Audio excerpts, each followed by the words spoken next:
അസാധ്യം. വായുലിംഗത്തിന്റെ മേൽ ദുഷ്ടന്മാരുടെ ദൃഷ്ടിപ്പെട്ടിട്ടുണ്ട്. ഈ വായുലിംഗ രഹസ്യം സംരക്ഷിക്കാൻ എന്റെ പ്രാണനാൽ ഉറപ്പു നൽകുന്നു. ഇനി ഒരു കുഞ്ഞിന് പോലും ഈ ഗ്രാമത്തിൽ അപകടം സംഭവിക്കില്ല. ഇതെന്റെ വാക്ക്, തിന്നെന്റെ വാക്ക്.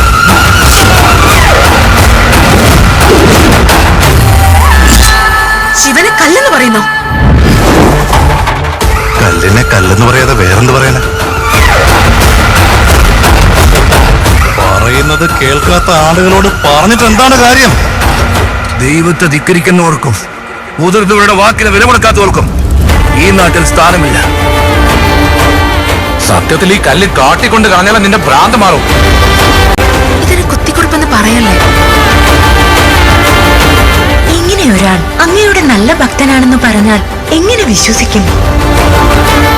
ദേവിയെ പോലെ ഞാനും ആ അവസരത്തിന് വേണ്ടി കാത്തിരിക്കുകയാണ്.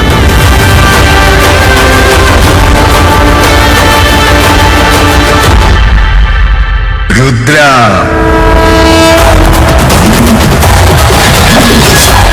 ആരാ നീ? ആ മുതിർന്നവരെക്കാൾ മുതിർന്നവൻ ഞാനാ.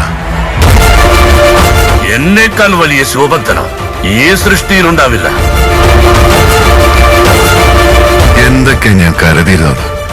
നീയും നിന്റെ ദൈവവും കൂട്ടുകാരന്മാർ തന്നെ.